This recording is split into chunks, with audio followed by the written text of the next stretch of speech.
Coming to you from Phoenix, Arizona, home of Super Bowl 57, it's the Geary, Stein and Stevens Show with your hosts, Troy Geary, Will Stein, and Dave Stevens.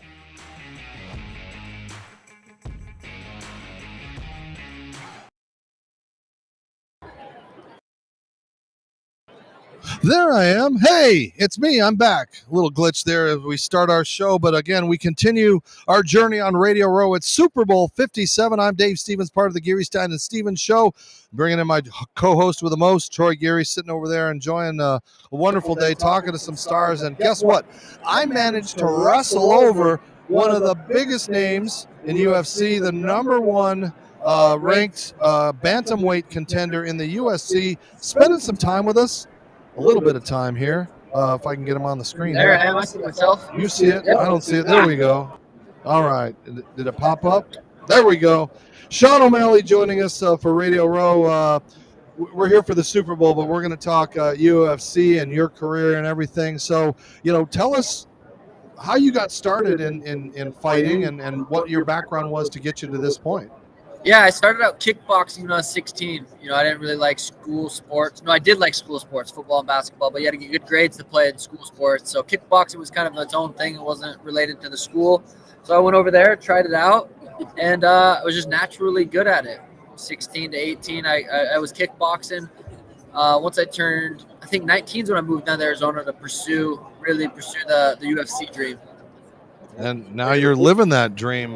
Sure. They call you contender, so how far are you away from my next fight will be for the belt, but the next fight in my division has two other guys fighting for the belt, so I'm kind of waiting it out right now. I'm healthy, in shape, ready to start camp, just kind of waiting, playing the waiting game, but continuing to train.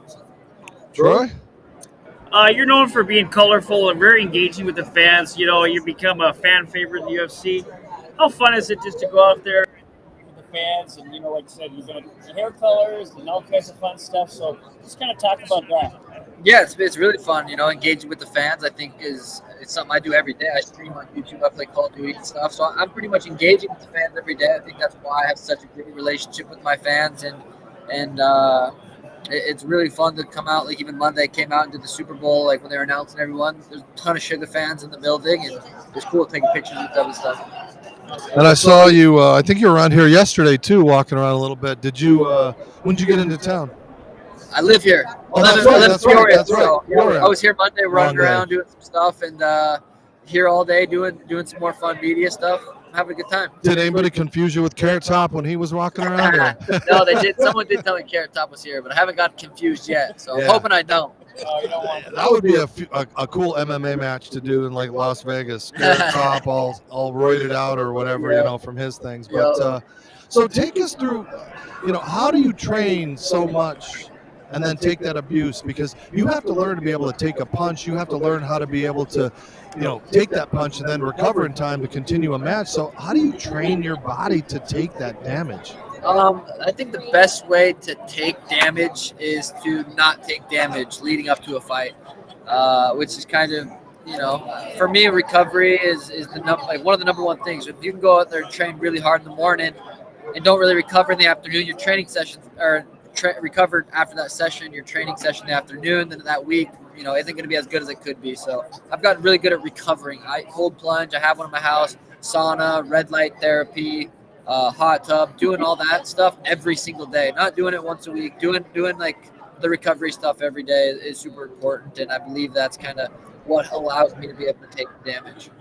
And I've noticed over the years that fight styles change. I mean, do you have to evolve? Do you have to, go back and learn new jiu-jitsu moves or, whatever is, a part of your regiment, or figure counters and other, you get some guys that are kind of boxers, some are grapplers, some are, there's all kinds of various things that you're going to, find in that cage, in that octagon. Yeah, that's a good question. I mean, everyone, like someone like Cheeto is going to be a lot different fight than someone like Corey, than someone like Aljo or Henry. So I just gotta continue growing in every aspect of fighting, which is, there's a lot. You gotta kickbox, you gotta wrestle, you gotta do jiu-jitsu, you gotta have good cardio. So my weeks are busy. I'm busy, every day, every week, just training consistently and getting better. I want to ask about your clothing brand and your brand Sugar. Do you want to talk about that website, where we can find it, and all that fun stuff? Yeah, I remember when I was 16 years old kickboxing, we would have the custom Sugar merch. Even when I was 16, it wasn't as quality as it is now. It's kind of became something pretty big, and it's growing really fast. So the Sugar brand, sugarshop.co is where we sell it. It's something I'm super what would I say, passionate about. I love the creativity of the merch. My wife helps me. We're always coming out with new stuff, especially when we have fights coming up. We have a whole fight kit, and we have the hair that matches. Like the Valentine's hair is what we have right now. We just came out with Valentine's drop. I wrapped one of my cars in the same color, so it's fun. And I know you're kind of young, so you probably wouldn't know, but you guys should try to see if you could work with whoever wrote the song for the Archies. Have you heard that "Aw Sugar Sugar"?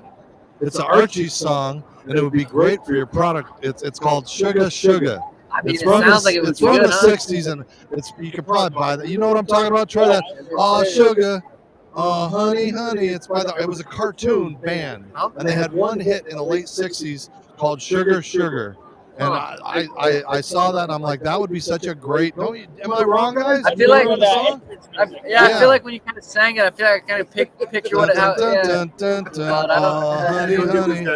Yeah. Okay, I know what song you're talking about. You were my candy girl. Yeah. Is that And the you song? got Okay. me wanting you. Now it's going to be in my brain all day long. And Sing it all day. no, but I'm serious. I bet it wouldn't cost that much to create you. I think you'd be surprised how much music costs. I always hear like comedians when they come out with a special and they say how much it is to just the intro song, but Yeah, I did. I was doing stand up in Vegas 2 weeks ago, and I came out to Short People, the song Short People, because they had never seen a sit down comic come out on his ass before and come do comedy, and you never know. But so what's next for you? We don't have a fight yet, but we need one, and I know this would be for a championship. So how does that work? How does that process go as far as figuring out contenders, pretenders, upsets, things that happen along the way? Yeah, right now it's pretty. I mean, Aljo and Henry are going to fight. Supposedly, Aljo's kind of dealing with an injury, so I'm just waiting. I'm training. To me, it doesn't necessarily matter. I'm healthy. I'm going to continue to get better and train, so I'm waiting on them. Sean O'Malley joining us here on Radio Row as we wrap up. Are you a football fan? Are you excited about this game? Any interest? There's no Cardinals here, and I know if you're a homer. No, I'm more interested in just seeing them compete and it be a good game. I've been asked enough times now that I guess I'm going for the Chiefs because I've been saying the Chiefs. So at this point, we're going for the Chiefs. You would have had to dye your hair green if you were going for the Eagles, I would think, right? I didn't realize that. And when I walked in, I was like, I wonder why there's more Chiefs players that are fans of the Sugar Show than the Eagles. But I think it was the hair.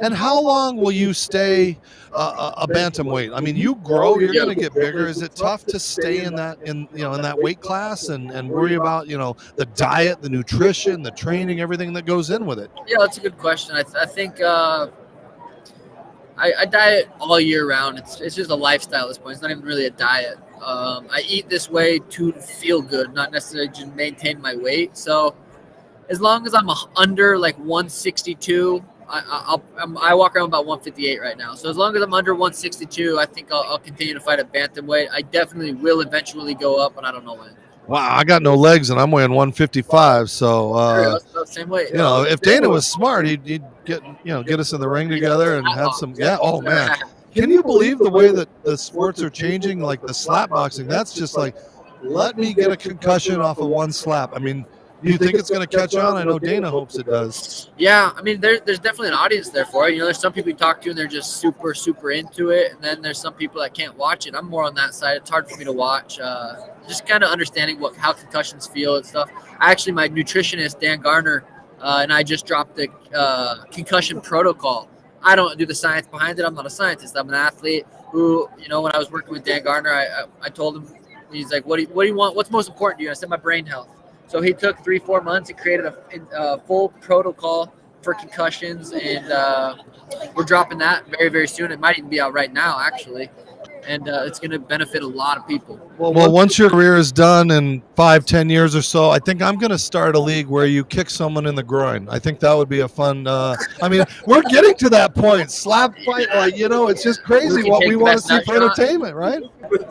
And now in this corner, with a big giant clown shoe, kick into the groin. Yeah, you never know. Could catch on. Well, thank you so much for joining on us, and I know you're not a big sports fan as far as the game, but appreciate you taking some time to talk about your sport. It's probably athleticism at its purest. In those minutes in those octagon when you're fighting for your life, it's just you and him. There's no gloves, there's no nothing. It's just man on man, or female on female if it's and that. But anything else you're going to be doing this week that's going to be fun? They got the celebrity flag football game Saturday. So the day before the Super Bowl, we're doing like a celebrity flag football game. I'm going to be competing in that and hopefully scoring touchdowns. All right. And again, one more time for those beautiful clothing lines you got. Sugarshop.co. All right. Troy, anything to add? I just want to thank you for joining us. Big fan of yours, so looking forward to your next big fight. And your social media, I know it's huge. You're crushing it. So where can they follow you on TikTok, Instagram? You still doing MySpace? Not quite anymore. But Sugar Sean is pretty much all my handles. Yeah, appreciate that. Thank you. All right. Thanks for joining us, and best of luck watching. I know these guys buy all the pay-per-views, so appreciate it. We'll see you in the future. Thank you, guys. All right. Thank you. Sean O'Malley, the #1 contender in UFC for Bantamweight, joining us here on Radio Row, joining me and Troy and all of the fun and festivities that we're having on Radio Row. And the hits just keep coming. We got more people. I guess we're going to get, let's see, Shea Hillenbrand joining me in a couple of minutes once we get everything started and out of here and position and all that good stuff. So, Radio Row, Dave Stevens having a blast here. Don't go away. Shea Hillenbrand coming up in just a couple of minutes.